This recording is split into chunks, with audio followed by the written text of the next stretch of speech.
It sure is glad to see you here today to honor Betty Herman's 100th birthday.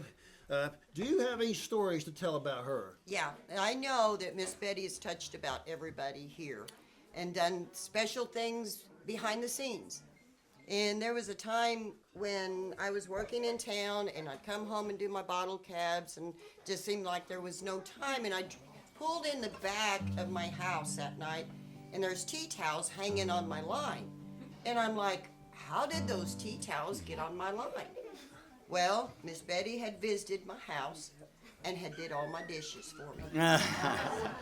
And she would also bring her favorite, it was turkey and dressing casserole. And I'd walk in and I knew she'd been there. I'd be out feeding my calves and knew she'd been there because you could smell it when you walked in the house.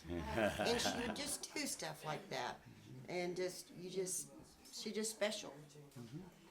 You know, Tammy, you live on a farm and you always have a lot of critters around, right? And you know, these little things that's got, they're called possums, and they get in your chicken house and everything else. Yep. Well, I guess I had a brother that put a couple possums in the house and he couldn't find them. And so my mother woke up in the middle of the night once and you could see this tail and something bit her, and she thought it was a snake, and it was the possums that was in the bed with her. And so that was quite a night. That was quite a night.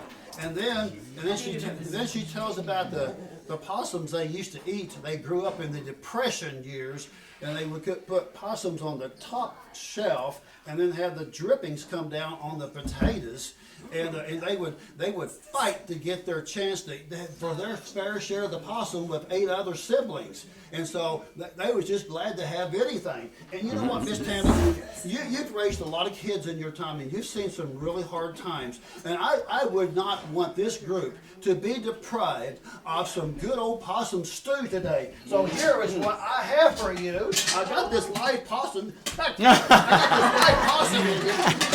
That thing out of it. But what I want you to do, I want you to go in the back, and I want you to take care of it, put some taters and carrots and things in it, and have it cooked so we can have something to eat later on. Would you do that for us? But it's still alive. Well, you can take care of it. You can do it. It's still alive. Well, I can't help that. You have to do something to make it unalive. And then go ahead and cook it so we have something to eat. Could you please do that for us? That would be so nice of you to do that. Okay, well, thank you so much. Can I announce one thing? Yes, of course. Okay, June 6th, there's going to be a tractor drive in memory of Louis Uchman. It's going to be at the Lions Club at Elkland. Tractor lineup is 11 o'clock. They'll start the parade at 12.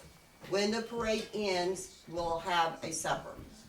So if everybody can get the word out, that's going to be June 6th in memory of Louis Uchman, a tractor drive. And where's the supper going to be at? It's going to be there at the Lions Club. Oh, the Lions Club. Okay, Yes. okay. Well, very good. That's at Elkland, by the way. Okay. You know, Elkland has used to have a lot of elks and things like that. And you know what? I've driven through Windyville before, and some people think I'm a little windy sometimes. Little. Well, who knows? I think we need another country song after that one. Save the neck for me. Okay. How about the tail?